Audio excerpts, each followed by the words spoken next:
to a special sit-down conversation on Budget 2026 featuring His Excellency President Dr. Mohamed Irfaan Ali. My name is Kiana Wilberg and I will be your moderator for today. Today's sit-down is quite special as it features an all-women panel. I will allow each of them to introduce themselves, starting with the lady on my right. Thank you, Kiana. My name is Gina Arjun, and I'm Director of Fiscal Frontier and an economist by training. Hello, my name is Iman Cummings. I am the president of AmCham Guyana, and I'm also the CEO of Wenkai Inc.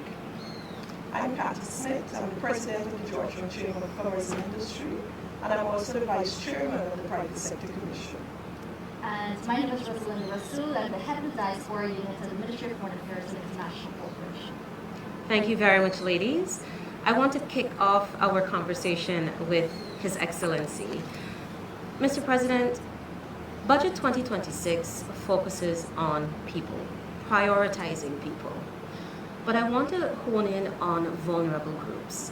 How does Budget 2026 uplift the lives of vulnerable groups, particularly persons living with disabilities and children with special needs? Well, first of all, let me say that a few months ago, or maybe weeks ago, I addressed the nation outlining a clear strategy for the next 5 years. And I made it very clear then that the focus will be on people. Now, everything we do in government relates to people. However, policy formulation is at a macro scale and sometimes it's not understood at the level of the community. It's not understood at the level of different segments of the population. So in the next 5 years, you will see policies that are correlated directly to the changes in our economy, the changes in the lifestyle of our people, the changes in the community and society, and of course in the economy in general. So Budget 2026 is positioned with the people at the center. The measures are designed to ensure greatest impact on people, to ensure that the greatest level of economic wealth is directly attributed to the improvement of people's life, their living conditions, creating more opportunities for disposable income, and a higher quality of life. And this brings me to your question. Now, I can address all of the different social groups that will benefit from Budget 2026, be it the farmers, the women, young people, the elderly. Every segment of the Guyanese population is captured in Budget 2026 in a real way. Let's take the group you talk about, persons living with disability. What are the key challenges facing persons living with disability? Access. They need to move around the country. Access is an important, whether it's transportation, access to building, access to education, access to medical services, access to social services, access to recreational services. So we have ensured that in Budget 2026, that focus of improving access, giving access, accelerating access to all of these facilities for persons living with disability is invested into, so they can have a better quality of life. They can have a better standard of life. That is why you see we're talking about building out facilities, new standards of facilities, and ensuring every government building has these facilities inside, ensuring that all our community and recreational facilities also are designed to give persons with disability an opportunity, building out the day and night care centers to ensure that parents, young families having to care for persons with disability, that they have an alternative in their communities directly that can help them take care of the people, of these people with special needs. But more importantly, ensuring that the persons living with special needs and those persons who are caring for them all have a quality lifestyle. So creating a community focus, community care, and investing in building business opportunities out of this by creating spaces in every community, upgrading someone lower flat of their home. In Ghana, we say the bottom house. To have the facility where they can care for 10 or 15 persons, children, and then creating a network among parents. So you can have shared responsibility and shared support. The same we're doing for the elderly. And then building in our healthcare system direct support service for these families, for these individuals. And that is key also. How do we ensure that the services are directly helping them? Providing lower taxes for transportation, removal of taxes for transportation, putting persons permanently on the disability register, increasing those grants.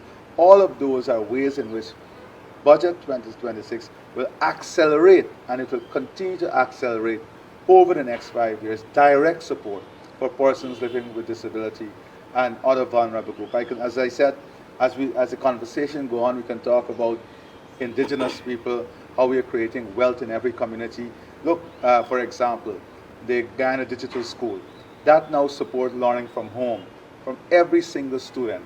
And we're going to build in that digital school a special platform that look at persons living with disability. Because it's not only about supporting in cash grant and supporting in facilities.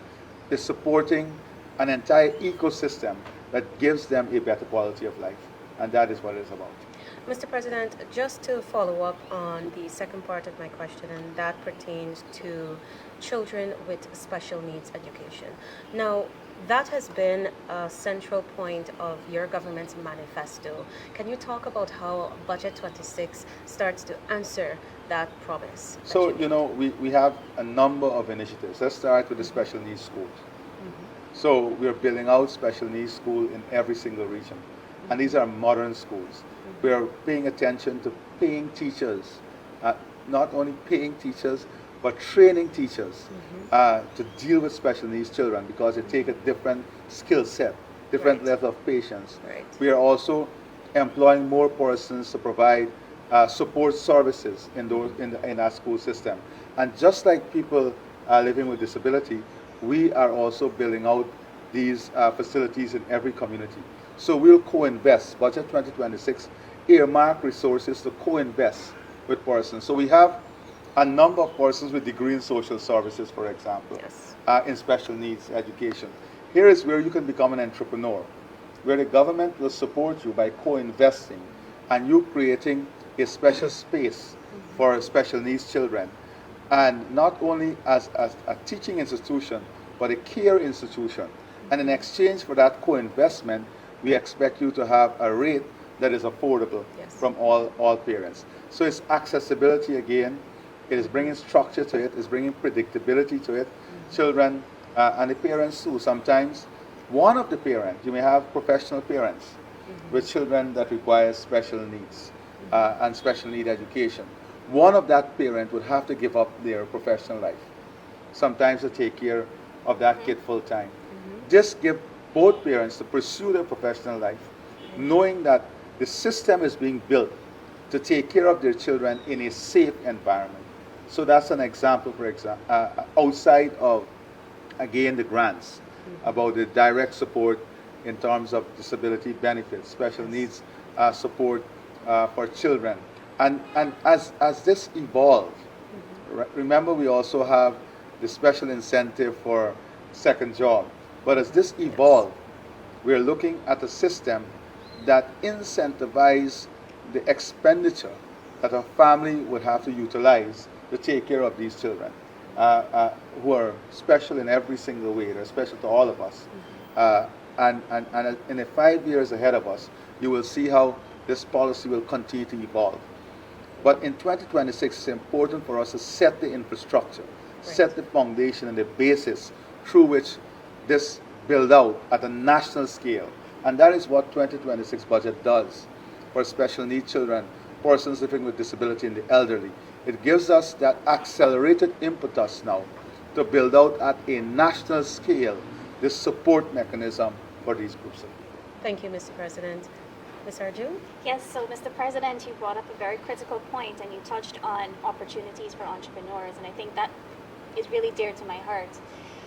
With the growth of the oil and gas economy, but more so the growth of the non-oil and gas economy over the past couple of years, we're talking about construction, agriculture, tourism, transport, and logistics. The opportunities are there.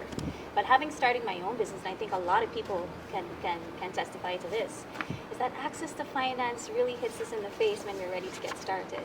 So I want to learn a little bit more about what Budget 2026 provides to SMEs. And that's a very important point. And I have some direct extracts also from the budget. It's an important point from many perspectives. Historically, and it's also always a function of finance. When we did not have oil and gas, previous People's Progressive Party civic government invested in different ways. You had fiscal incentive to promote home ownership. When we had special tax incentive for low-income loans, investment in infrastructure to make home ownership easier, not only by reduced costs of financing, but by having starting from 90% of all lands allocated to the low-income families. So creating wealth by home ownership. But our society is evolving now, as you rightfully said. Many young people coming out with a degree, they want to start their own business. But they're faced with the challenge in today's economy. How do we get that initial seed capital? We don't have the collateral, the tax system, the interest rates are very high for startups. You know that when you look at some of the financial institutions and you look at the total cost, sometimes these small startups would pay 14% interest on all of these things. So we designed what we call the Guyana Development Bank. The Guyana Development Bank in Budget 2026 provide the first set of resources for the establishment and deployment of this institution. But what does it address? It's not only about access to that seed capital. It's also about how do we utilize the leverage of this seed capital now to unlock more resources. So the bank is going to give you, for example, let's say $3 million as your seed capital, interest-free and collateral-free. So that is the first thing. You now have opportunity with a good business plan, and I know you'll follow up on that, with a good business plan to have the opportunity now to earn your first loan without collateral and interest-free. We have also negotiated with the commercial bank, leveraging that $3 million to unlock another $20 million with the same fiscal incentive like the low-income borrower. So that if, for example, your project is $20 million, you get $3 million from the development bank. The $17 million you will now get unlocked with low collateral requirement and interest rate that is less than 4%. So you're going to save, you're going to first get this loan that is interest-free and collateral-free, and that will leverage now a loan that you could have never gotten before at an interest rate that will be about 7 points below what you would have paid having a commercial loan. And all of you ladies would have been investing, you know how this works. So I don't know if I brought some clarity. No, that's exciting news. But I mean, access to finance is one thing, but I think managing it is another. And I think business plans are important, and I don't think everybody has that capacity. And then furthermore, when you're granted that loan, is managing your finances, learning about cash flow, budgeting planning, pricing, and all these things. I think the end goal really should be sustainable and scalable businesses. So I think we need to ensure that it somewhat goes hand in hand with some sort of support for that aspect to ensure that you really don't default on your loan and you build a good credit culture, because I think we need to go beyond. We need to start thinking beyond that 20 million. 100%, yes. And you have hit the nail on the head. That is why the difference with the development bank now is that we have what you call pre-clearance and post-support. So we're not only going to make these resources available, we are now going to put together a technical group that will start by helping you to assess your idea. Forget about business plan. You may have an idea that I can sell this this product and make money. That idea is then assessed with you. It is further developed.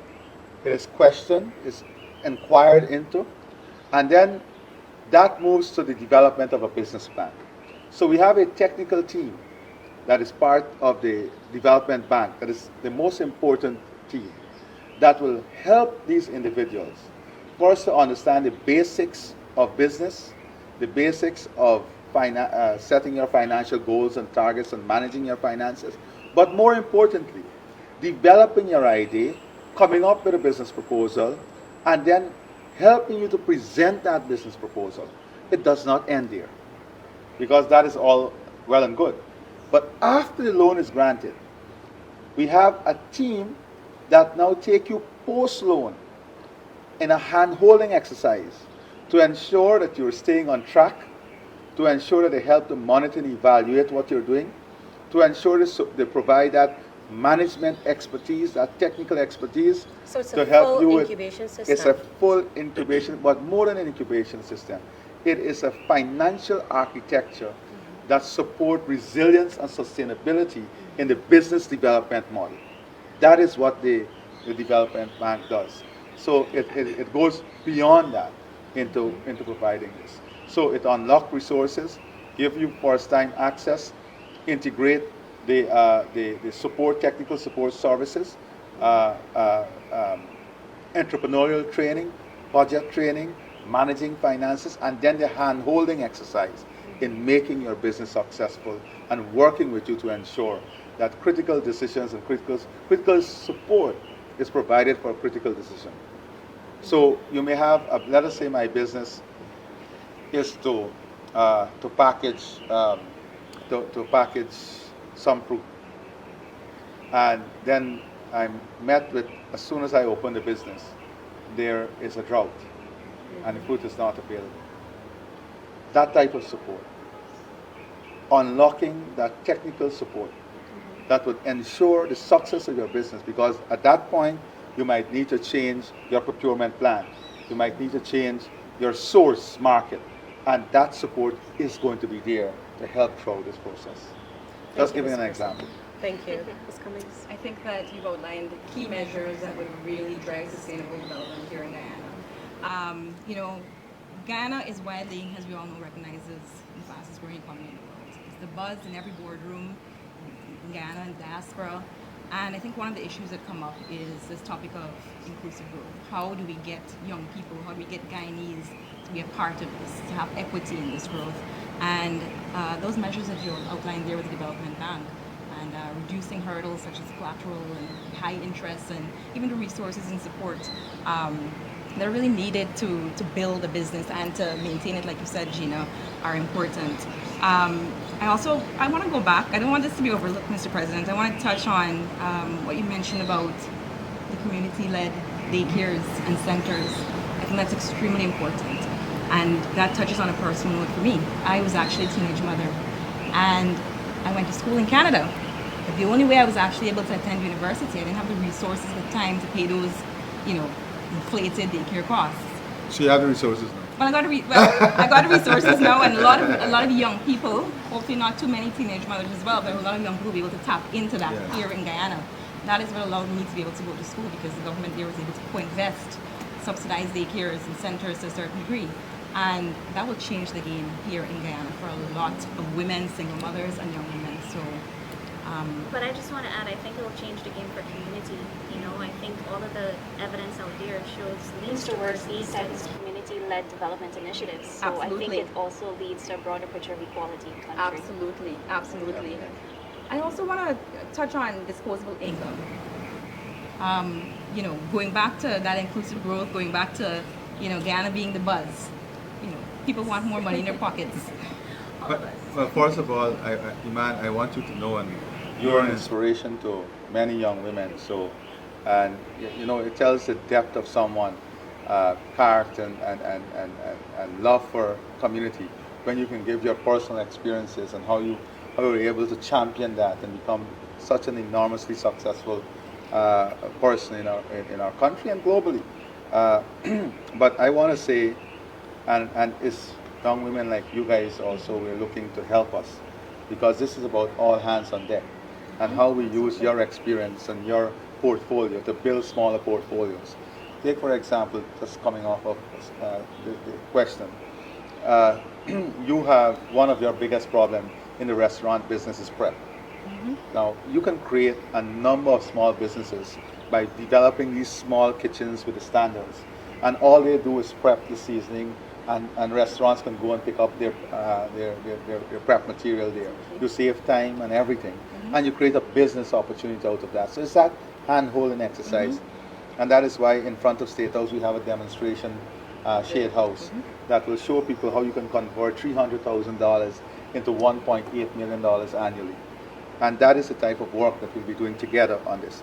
But you asked a very important question, because many people in the budget, they look, okay, yes, all of these plans are great, but how does it affect my pocket?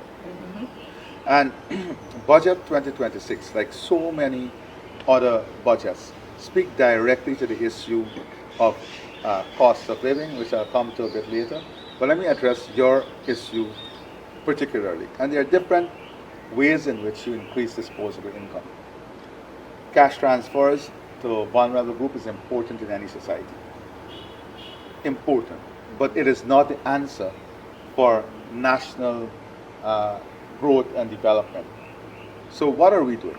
So let us look first of all about the first issue, that's direct cash transfers to household, which means more money in your pocket, more household income. Whether it's the persons who are never in the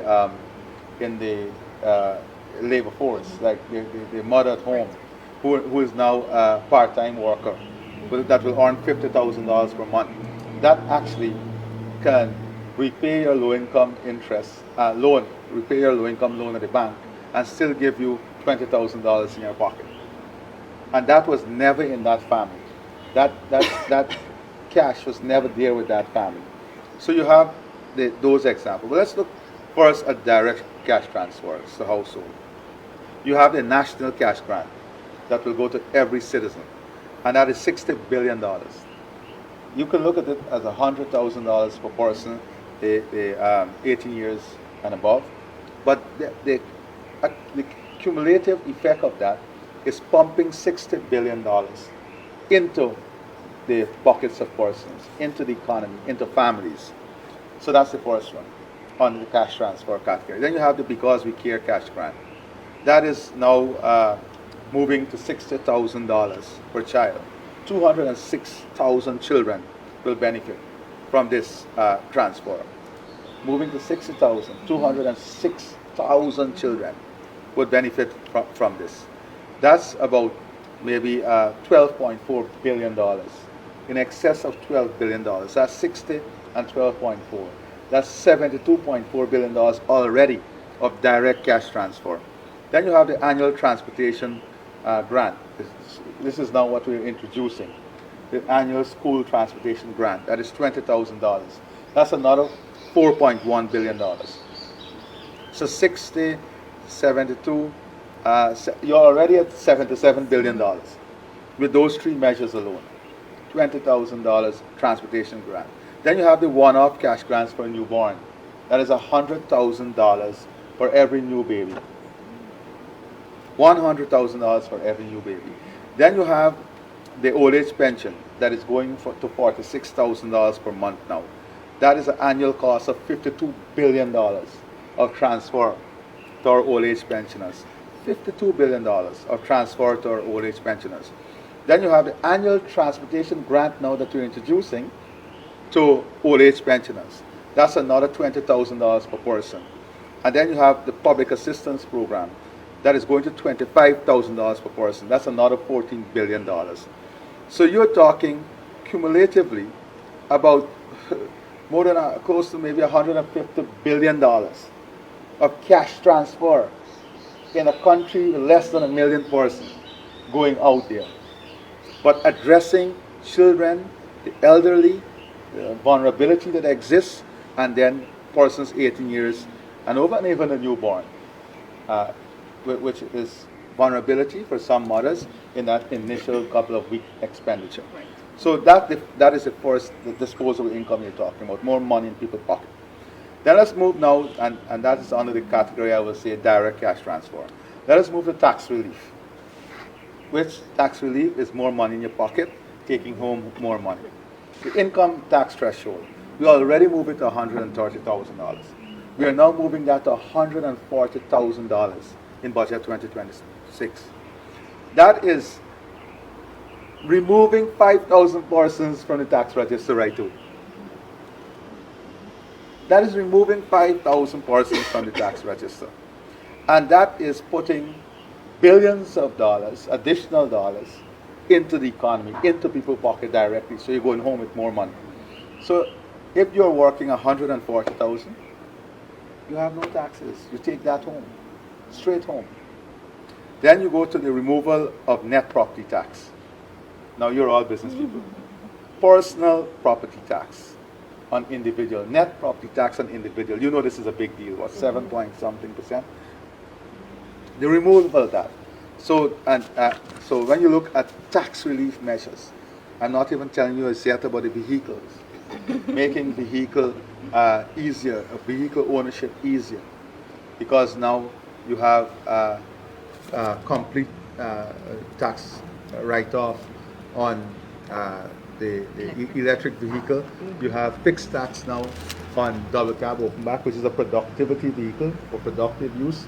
So you're saving, who buying that is saving between $10 to $17 million. You have special incentive now for the vehicles 1500 cc and lower. The VAT is removed from that, right? And then you have the hybrid vehicle special incentive regime governing that. Then you have wages increases and income support program. You have the part-time job program that will now pay $50,000 per month. You have the community service officers, the CSOs in the hinterland, and that is thousands of persons employed there, moving from $40,000 per month from $30,000 per month to $40,000 per month. You have the community policing groups. They had a stipend, and some of them were not given any stipend. Some were given a small stipend. Now they will have $50,000 every month. So this is direct injection in wages and salary. I'm not talking about the salary increase for public servant, the type of other support that we give there. Then you have the education cost savings for parents. If you have cost saving on education, it's more money in the parent pocket. You have the government paying for 8 subjects CXC. You have the National School Feeding Program, free education at university, the Gold Scholarship Program, the Hinterland Scholarship Program. This is tens of thousands of children, hundreds of billions of dollars that you would have otherwise paid for these services that you're now saving to your, and adding to your disposable income. And that is why now someone will complain and say to you, why? It's a little expensive to fuel up the car this month. But that same person a year ago did not have a car. True. So they're not calculating that improvement in their own lives. And then when you get the car, you no longer want to walk from Carmichael Street to Main Street to go to the supermarket. You want to drive, right? So it's the changes in living condition and style also. So with increase and improvement in that disposable income, you will see structural changes. You know this, those who are in restaurant, fast food, or fine dining business, you will see more people going out to eat. That is not accidental. That's a function of disposable income giving you the opportunity to experience something that you would have never experienced before. Cost of living relief measures. That's that also. You have the maintaining of the 0% excise tax on petroleum products. So we have not, although the price may fall. So on one hand, you're receiving less per barrel of crude oil. But on the other hand, we are not, and so you're importing at a cheaper cost. We are not adjusting that 0%, which means that hundreds of billions of dollars in this measure alone is saved from the consumer. And then you have the maintaining of the freight charges to pre-pandemic level. You know this, the impact of that. That's tens of billions of dollars of saving every single year. And then we have direct allocation of $9 billion to address costs of living issues. And that is direct allocation. Then you have the low cost, as I said, of vehicle ownership and transport. And you have the introduction, we introduced a flat tax on double cab pickup, which is $2 million and $3 million, depending on the CC. The removal of VAT on new vehicles below 1500 cc. We have the removal of VAT on hybrid vehicles below 2000 cc. We have the removal of all import duties and taxes on ATVs. We have the removal of taxes and duties for outboard engines exceeding 75 horsepower. So who does this affect? The small farmer, the man with the small speedboat, right? The double cab, who use it? It's ordinary people in the productive sector. Then you have the low cost of home ownership and housing. Increased low-income mortgage ceiling from 20 million to 30 million, right? So that covers almost all the young professionals. Extending the 30 million low-income mortgage ceiling now to all commercial banks. We have now the housing improvement subsidy of $7.5 billion that we're putting there to help people in home ownership, and then the issuing of 7,000 new titles and transport. Then the eighth aspect is support that boosts household earning power, jobs, enterprise finance, establishment of the Ghana Development Bank we just spoke about, the initial 100 million US capitalization, the removal of corporate taxes on agriculture and agro-processing, hundreds of billions of dollars in savings, creating a tax haven for agriculture and food production, leading to food security. Expand export allowance to include timber value-added products. So we're not only talking about value creation, we are planning for the future. So you have, for example now, the low cost of energy is going to put more people into value creation. We are planning for that by allowing now the allowance for export to timber value-added products. Remove VAT on locally produced furniture. So now we're going to remove VAT on locally produced furniture so we can be more competitive in the Caribbean. We want that whole industry to be revitalized. Remove VAT on locally produced jewelry as we build out the orange economy. No VAT on locally produced jewelry. Remove duty and VAT on security equipment. And the private sector, this is one of the things that they would have raised. Co-investment support for child and elderly care facilities. Not only the service, but providing business opportunity. The removal of corporate tax on companies providing child and elderly care services. That's important. So you can start a company now knowing that there will be no corporate tax once you're providing services for child and elderly, whether it's rehabilitative care, which is a big market globally. No corporate tax. And that also target persons living outside of Guyana. And then the PWDs. Support 1,200 PWDs to be upskilled and trained. Now, important to all of this, though, is the fact, and you must not ever avoid this fact. Inflation is driven by internal and external factors. So, we have a concept called imported inflation. That an imported inflation is addressed through tax waivers, direct subsidies, like I've just outlined. And then, of course, you have inflation that occurs within the country itself.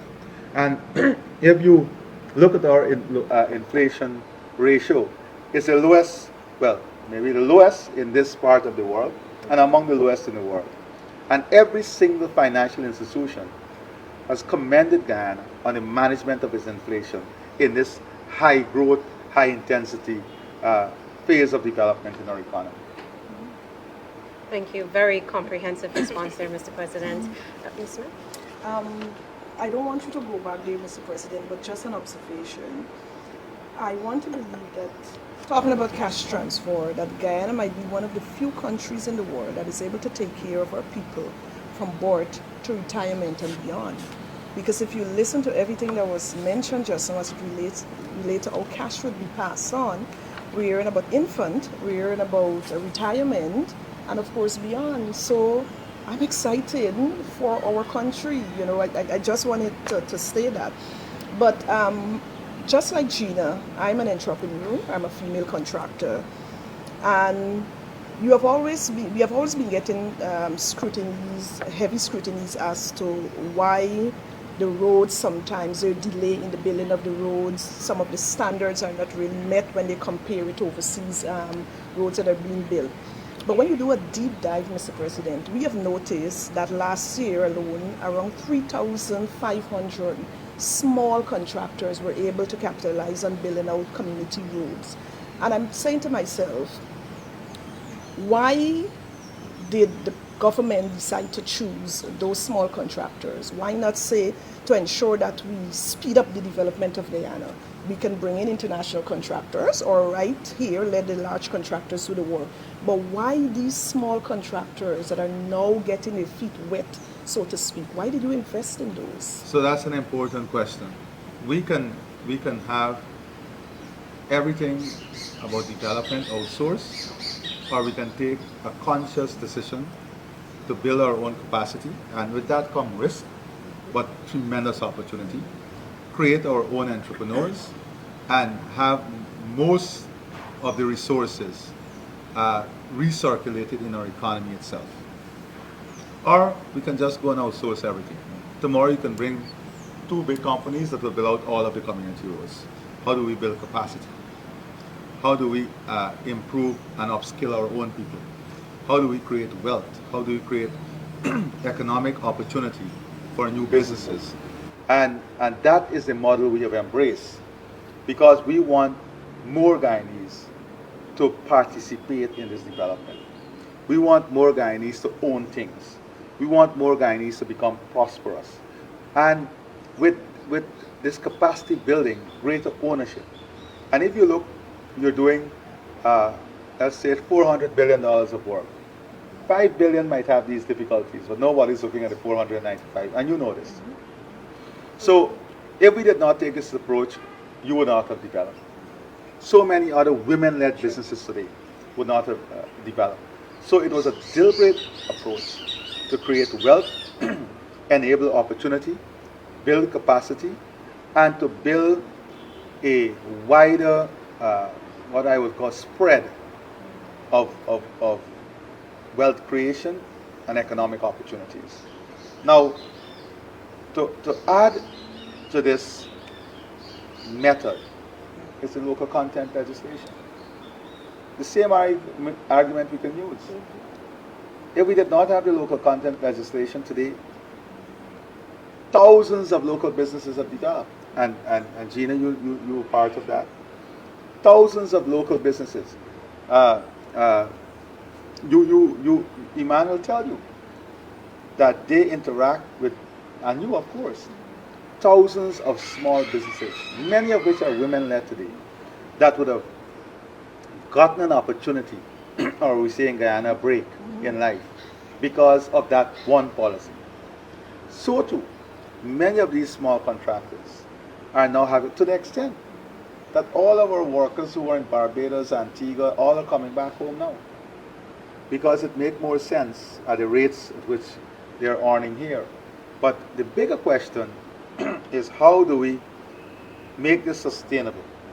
How do we now create avenue through which the investment is made in a diversified portfolio to create wealth? That is why investment in agriculture, light manufacturing, value creation. So it's using this stepping stone to reach further in the economy. And when you look at the growth of our economy, 14% non-oil, that alone tells a story. And what are the highest growth in a non-oil economy? Lending, and look at the lending from the banks. The highest growth is in agriculture, agro-processing, followed by, guess what? Manufacturing and services. So the message is getting through. The policies are working. And then when you look at who are borrowing, it is a massive number of new borrowers and every segment of the Guyanese population. So that is a trend you have to look at. And then are these people able to repay their loan?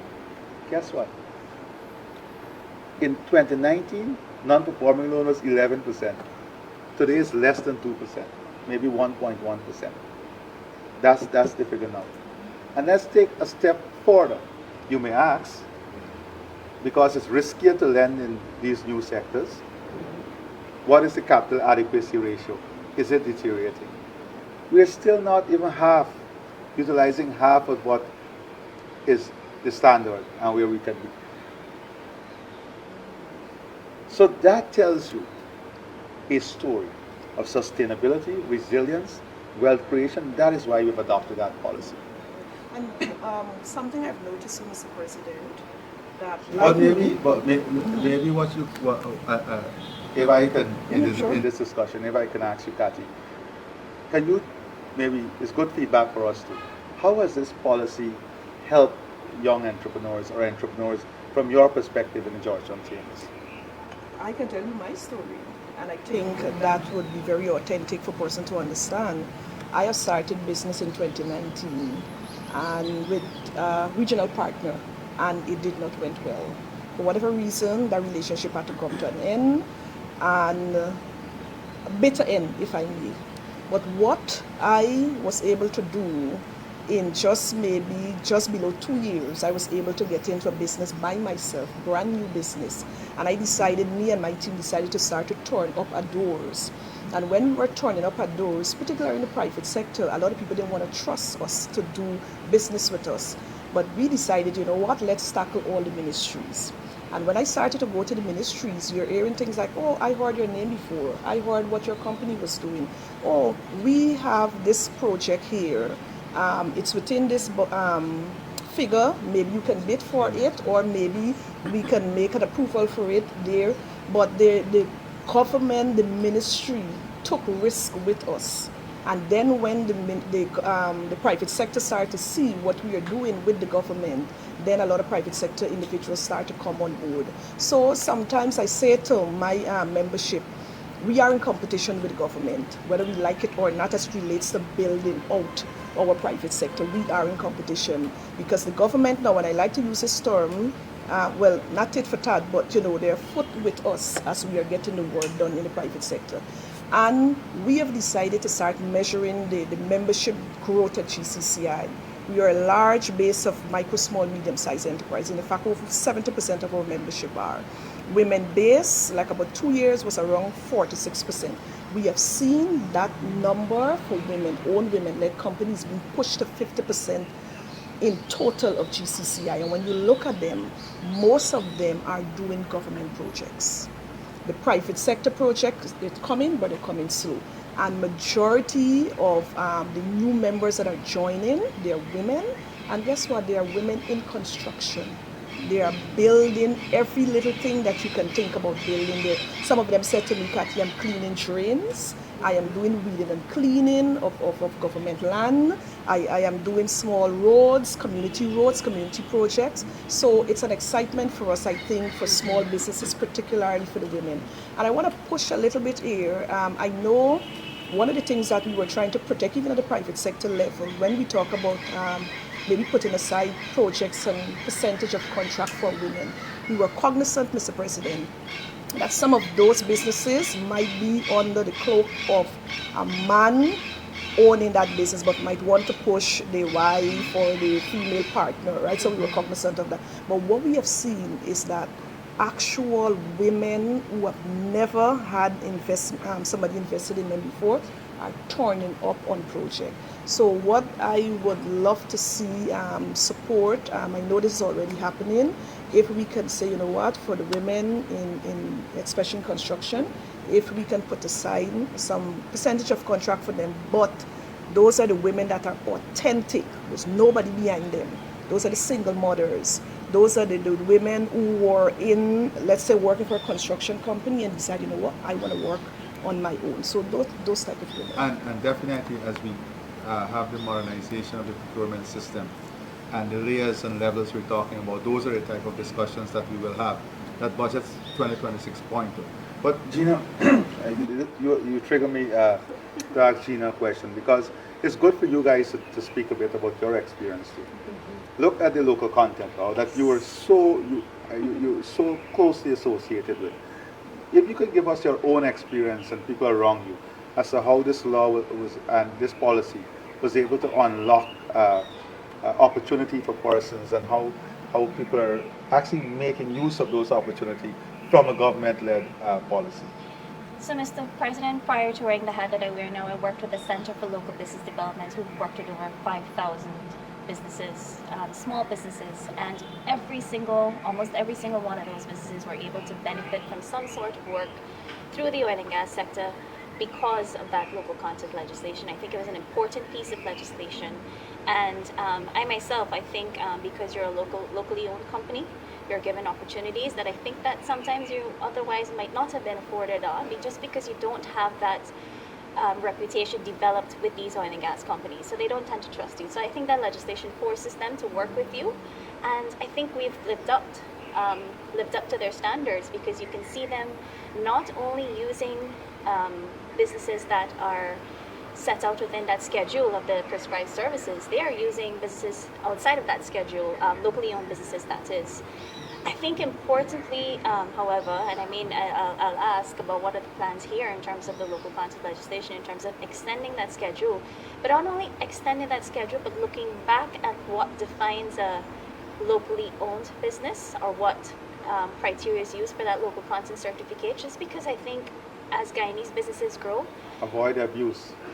not only the abuse, but I think on the other hand too is that you've got genuine partnerships. You've got some not so genuine partnerships as well. You've got genuine partnerships, and you need that support for more technical areas, so to speak. So yeah, but let's hear from you. What's important, Gina, that you mentioned that how do we move from this level, which is important. That tells us, listen, we started, it's working here, and now we are in a position to go to the next level. We are ready for that. So now we have to examine the local content areas of focus. For example, fabrication, welding, machining services, and even some of the marine type services. We have grown enormously, and that should be captured under the local content legislation. Insurance, financial services, and then the type of partnership that we want to create, whether it's supply boat. If we can create supply boat that has a local content aspect to it, that generate more income for Guyanese and give them ownership. So you're correct, and that is what is next phase of development. We wanted to do that last year. Elections was there. We don't want to be accused of anything, but now, in the first quarter of this year, we'll see a lot of that work on that local content, this expanding that and so on. So you're right on track with what we're doing. But Iman, you know, as someone who has been around investing heavily, taking heavy risks in the economy, from your perspective in the last 5 years and now, how has the investment climate improved? What are some of the things that you think is driving the confidence that you are seeing, or the confidence that you have in investing in the economy? Well, I could tell you that, you know, having been in the franchising business for maybe 12 years now, one thing that franchises look for is reliability, right? We recently brought one on last year, and we had been behind for quite some time. And you know, in those negotiations, one of the things that they kept pointing towards was that the investment climate, and they were confident and they trusted the investment climate. So I think that there's certainly more confidence in terms of foreign investment and from companies outside looking to get into Guyana. And people, like I said, people can see the companies, the CEOs. There's opportunities within the diaspora. There's not a day that I don't talk to somebody who, you know, might be away, a friend, a colleague who's saying, you know, I'm really looking on what's going on. They're excited. They want to get in. The time is now. So. And being also leader of AmCham, Georgetown Chamber of Commerce from the private sector, and Rosalinda, of course, interacting with the diaspora every day. Investors' confidence is important in any economy. And not only confidence in the economy, but confidence in the policy making frame. That's what people don't understand sometimes. If you don't have predictability in policies, so you can see a systemic approach to policy formulation in Ghana, graduating to where we want the country to be. That's a high value economy with high value jobs and high value opportunities. and we're going to come to some of that. But I'm happy that you And can. even if you take a look, I mean, at the DSO level, right? If you look at your membership, I'm sure that's been increasing, and that's a direct sort of signal. You know, there are more businesses coming on stream, joining, both local and foreign. So, And up to this morning, I met with some investors from Kuwait, and despite they hear the conversation that there is an issue with labor, because they themselves want to come in and do some work in real estate, they want to do some construction work and so on, they were still happy that they can come to a country that is saying to us that, saying to them that we don't have all, but this is our plan. Because the gentleman said to me before he came to Guyana, he went on Google and he started to Google the policies that Guyana have in place for the particular sector. And he said that alone, he was so excited. So he said when persons were saying you're not going to find the workers, he said, but you saw the policy. This is what they plan to do in the next 5 years. So it means that the people is going to come because the policies are there. So I think those are things that people need to hear. You know, they need to hear that, you know what, we are a nation building out right now. So look at the policies, look at our plans, look at our strategies. Don't deter investors. You know, show them, direct them towards that. Thank you, Ms. Marcel. Great, thank you so much. Mr. President, I am very grateful for this conversation because a lot has been said about development within Guyana and what is there also for different groups and categories of people. Listening to you all the time are a large number of people outside the shores or the perimeters of this country. They're very excited and very interested in what's going on. As of Thursday, I've been getting so many calls for copies of the budget, actually, and I've had to remind them the budget is not yet released. You will get a copy once it's available. And that's because they're seeing from the outside what is happening in Guyana in all of the sectors. I've sat here quietly and I've listened to all the sectors, several sectors being outlined by you in what persons can expect in the 2026 budget. The diaspora is hugely interested in Guyana. We've engaged them, so many engagements every year. Your Excellency has engaged them directly on your trips as well. And you get inundated with so many interests, basically. I can tell you from where we work, we've seen significant increases in requirements for documentation, interest in persons remigrated, interest in persons that are interested in diasporic investments and skills transfer, which is a crucial thing for Guyana at this point in time. Could you walk through with me, Mr. President, and some other critical areas where the development is taking place and plans in the 2026 budget is going to excite the diaspora even more? So, for example, in healthcare, in infrastructure, in education, and in social services, well, you've done a lot with that, and in public service, that accountability in terms of procedures and systems that are in place. I think these are very important to the diaspora, and they're watching to see what's happening in these areas. So from then, they get that opportunity and the direction in which they want to go. Well, I think you're correctly assessing the impact of the diaspora. But let's look at some foundational issues. The diaspora for us want to know that they can come back in a safe society, in a society in which they can trust the healthcare system and in which they can trust the education system for their children. Today, the investment that we're making in safety and security has really given us tremendous payback. You know, we have our lowest recorded crime. We want to keep it that way. We're able to detect in a predictable way crime. We're able to plan in a more strategic way based on data, hotspots. We're able to apprehend people faster. Look, yesterday there was something in one of the parks in Windsor Forest. Within 2 hours, the police had the persons. Right? We're seeing now the deployment of the cameras that is already helping tremendously in road safety. So that's the first thing. The second thing is healthcare. We're now building 6 new regional hospitals. We're going to make, some are going to be level 5. They get service, they'll get service there, they're not even getting where they are. Right? And the healthcare is getting worse wherever they're sitting. And they know that. This is a healthcare system that's getting better. We're investing in more nurses, doctors, specialization. So we're making that infrastructure investment. So they're coming into the healthcare system, and they say this, that it's far different from when they left it. And that is more aligned and in some case surpass what they expect or what they're what they're getting now in their own communities, societies, and country. The third is education. We are game changing education. Using AI, digital school, our education system is being pegged now at international benchmark, the Oil and Gas Institute, an international standard technical and hospitality training institute, the building out of all of these technical institutes, nursing home, nursing schools. So education, they're getting that opportunity, free gold scholarship, free university education.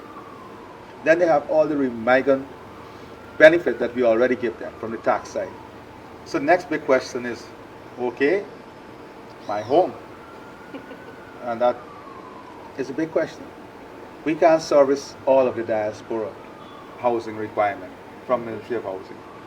Just like they went overseas, they have to appreciate the fact that when you return home, you have to buy from the private sector. You may have to rent for the 4 or 6 years. You can't return and expect that you're going to walk into a house. So you may have to rent back to own, just like you would have migrated and went through a phase of development. And then it's the opportunities that are here. Whether you're a doctor, nurse, yes, the salary might not be where you are over there. Quality of life has a value. The propensity to save has a value.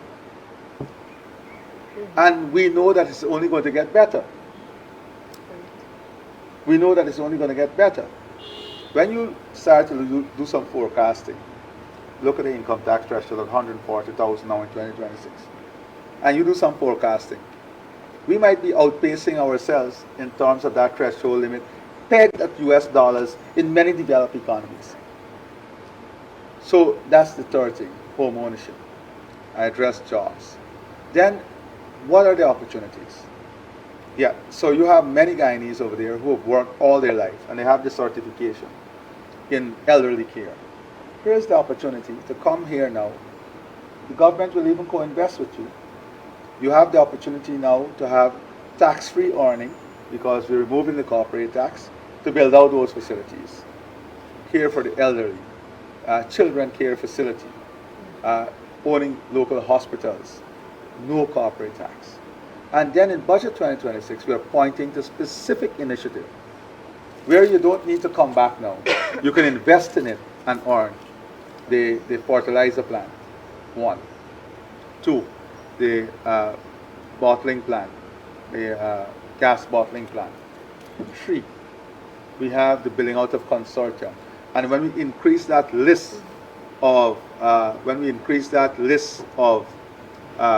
opportunities that will be added to local content, that's another opportunity that is ahead of us. And that goes So back to Guyanese having equity. Guyanese having equity, and the diaspora, we have always made clear, has equal access and equal opportunity to everything that we're building out for the local economy, local Guyanese, and also persons living in the diaspora. And I'm very happy you've said that, because many times when I'm addressing diaspora issues, I get asked this question: well, where is the government's diaspora policy? And I've had to constantly remind persons that government's policy in all the sectors is inclusive. You don't need a special policy to get a house lot or to get a passport or to come back and get a job. You have just as much an opportunity. That's and there's equal. no preferential There's treatment. no preferential treatment for that, and I love that.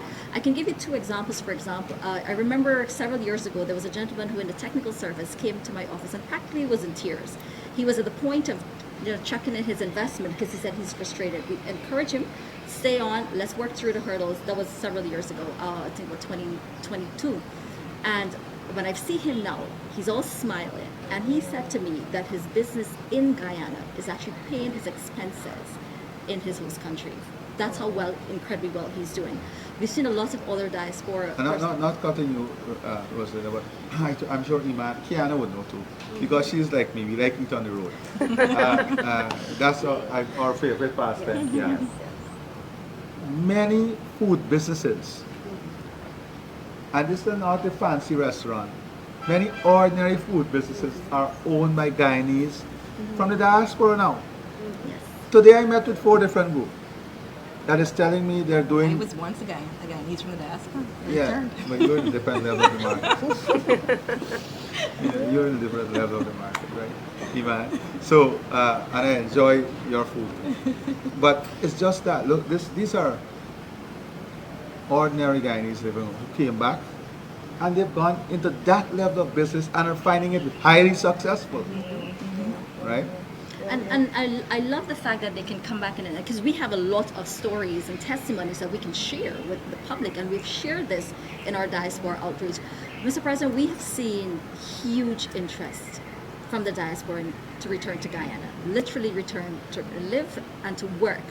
And what would you tell them for 2026 are the major areas that they can expect government will be performing at its very height and will be pushing towards that they can just observe and be a part of that? We know that we're looking at we'll be analyzing the budget, and we're going to take pieces of it that's important to them, that information, sharing it with them. Usually when we share that information, they often say, we didn't know that the government of Guyana is doing these things. You see, the problem comes back to fundamental is reading.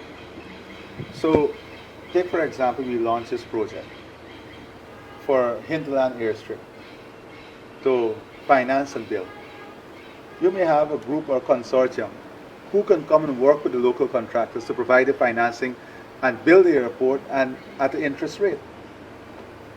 Many persons in diaspora will tell you they're managing funds. Here's an opportunity to deploy that management of whatever fund you're managing with the local contractor. That's open to the public. It's a public expression of interest. Take another example, the LETEM development. If you have 500 persons in the diaspora who can come together in a consortium and raise the fund for that development of that new airport and everything around it that we're going to put, whether it's the 2,000 acres of land. Like the diaspora from India, Indonesia, Malaysia, Singapore, China, you name it, South Africa, Nigeria, Ghana, many of their large transformative projects driven by a consortium of the diaspora coming together, wanting to take the risk, making a calculated decision that this is a business. It will have risk, but we have to invest in that risk. And that is where I think a lot of emphasis must be placed. I think to government's credit, you have been removing a lot of these risks, basically, and putting policies in place. I would encourage these consortiums to come in and to invest, and even in the skills transfer, what is in the vocational element under the Ministry of Education, or in the diasporic investment category. I think it's fantastic what you're doing there. But we certainly look forward to fleshing out a lot of Budget 2026 to the diaspora. You're likely to see quite a lot of interest this year from them in several regards. Oh, yeah. Thank you, Mr. So, for the questions and commentary as well. And I also want to extend thanks to all the other women who have provided, I know, inspiring stories about how you have just taken charge of your life and how the government's initiatives are also supporting the dreams that you have for being part of Guyana's development story. I am personally really touched. So thank you for sharing those stories. Thank you, guys. But in this discussion, is there anything you think we should address or is on your mind in your different portfolios that you would like us to address before we say goodbye for now? I think the area of public accountability is an interesting one for a lot of people. So that's an important area. And you will see a lot of emphasis being placed on public accountability. But public accountability is about systems, removing human biases, making things more predictable, rule-based. And that is what is important. How do we build out the systems? That is why today's solution is driven by technology, is driven by AI. And that is what we're deploying. We're deploying tomorrow's technology today, the level of technology that we are applying. And let's give you a simple example. And Rosalinda, you should know this one because you live next to it.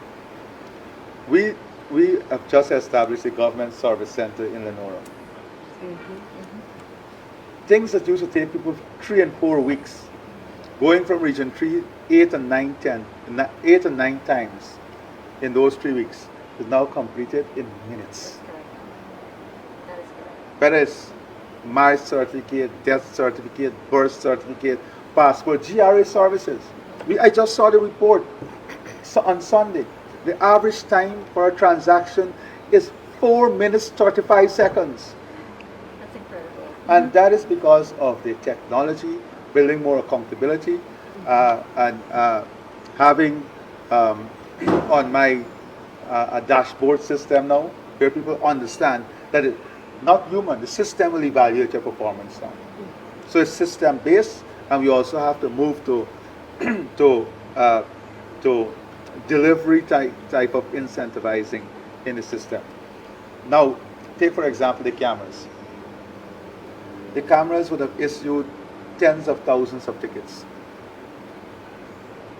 This one technology, nobody, technology deployed, your speed, regardless of who you are, you get the ticket.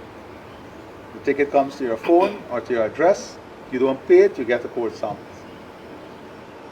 Simple. You pay it, you can pay it electronically. Any one of you had a ticket so far?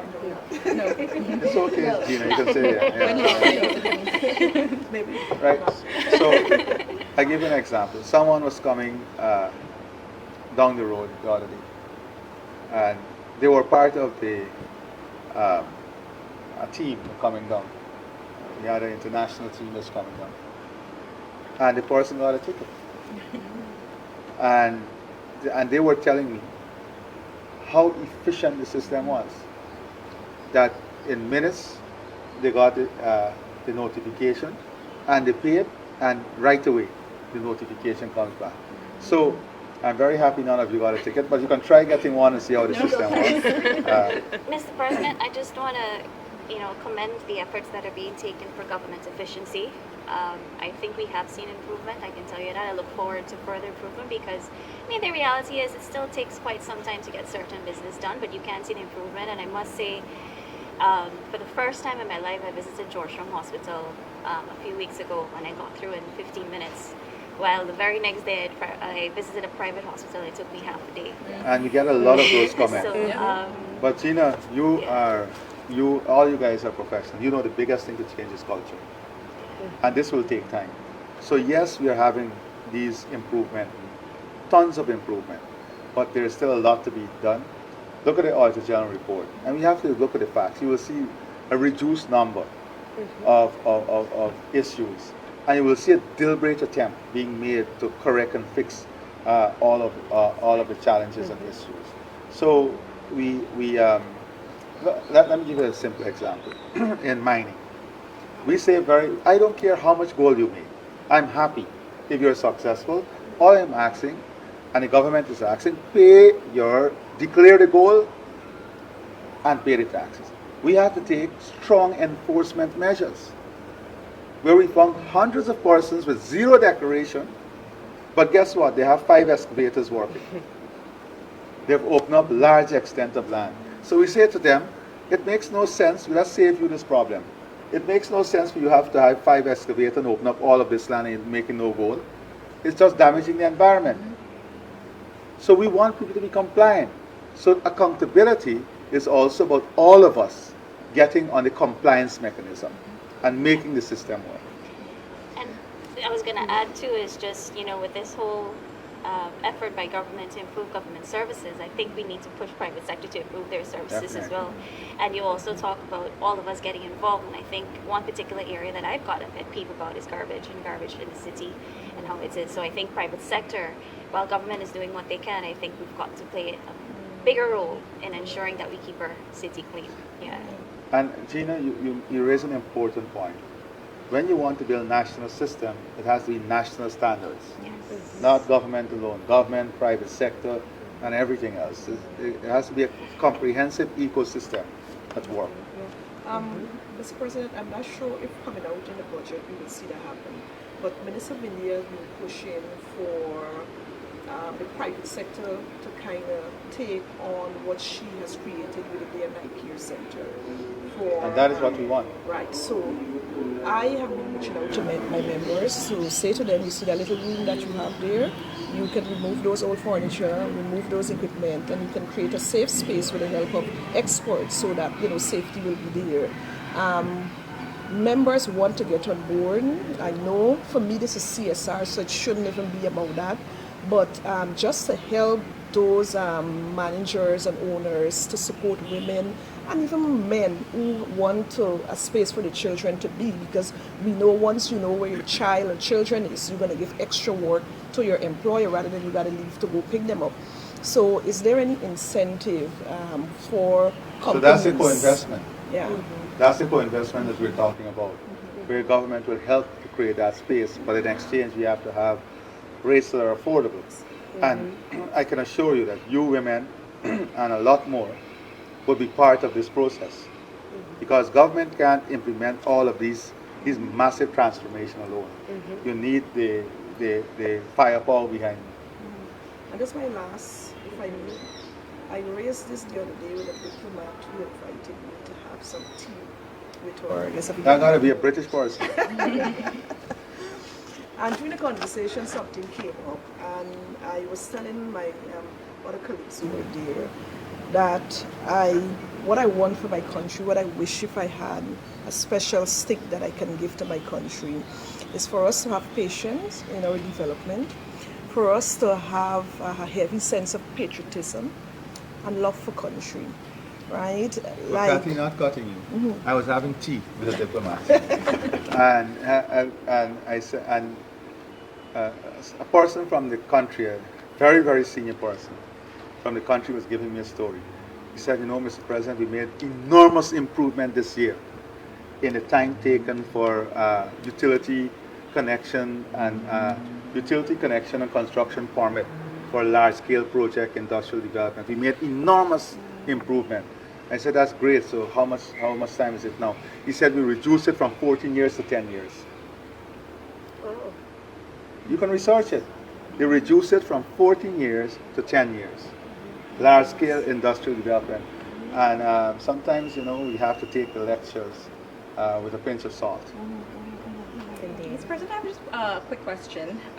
Wearing my AmCham hat, on what extra measures, and maybe eventually would stimulate foreign direct investment in terms of those companies, you know, coming into Guyana and investing, having the confidence to come here.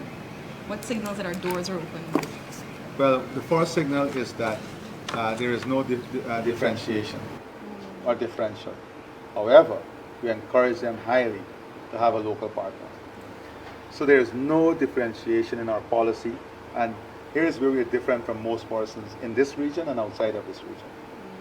The only thing we have is that local content legislation that is good for our country and good for them, because they need to understand our culture, they need to understand our ecosystem, and they need to have part of their system the willpower to build around us. So I would say that whatever is in the budget for local businesses, there also for their businesses, but we want to see local businesses involved in this process. Thank you, Mr. President. I think what we've gathered from this very insightful discussion here is that the government is determined to invest in its people, and I think it's important that we all rally around that message. It's important to bet on ourselves because we have the potential and we have the capability to do what is necessary to develop this country and take it where it needs to be. And importantly, Mr. President, I also want to thank you for facilitating this discussion. This is not the first, second, or third time you have allowed an all-women panel to have a discussion with you. And I think it signals that you are indeed a champion of ensuring women are at the table, literally and figuratively. So thank you for now being synonymous with that trend in addition to your love for cooking. No, I believe strongly that you guys are doing enormous work. Not believe, I know. I've seen. I'm in a seat where I see. And I know who are the talkers and who are the doers in our country by now. And I embrace those who are willing to follow up the talk by doing. And each of you have spoken for yourself by your action. You know, all of you have led major projects, major personal, public, major institutions, and so on. So I look forward to have these type of conversations, but more importantly, to have a deployment of your collective effort as we continue to move forward and build a strong, stable prosperous country for every Guyanese. So thank you very much. Thank you. Thank you, Thank Mr. you. President. It was my honor. Thank Yes, you. and thank you as well for joining us for this special sit-down conversation on the National Budget 2026 and, of course, other issues that are important to national development. Good night, Guyana.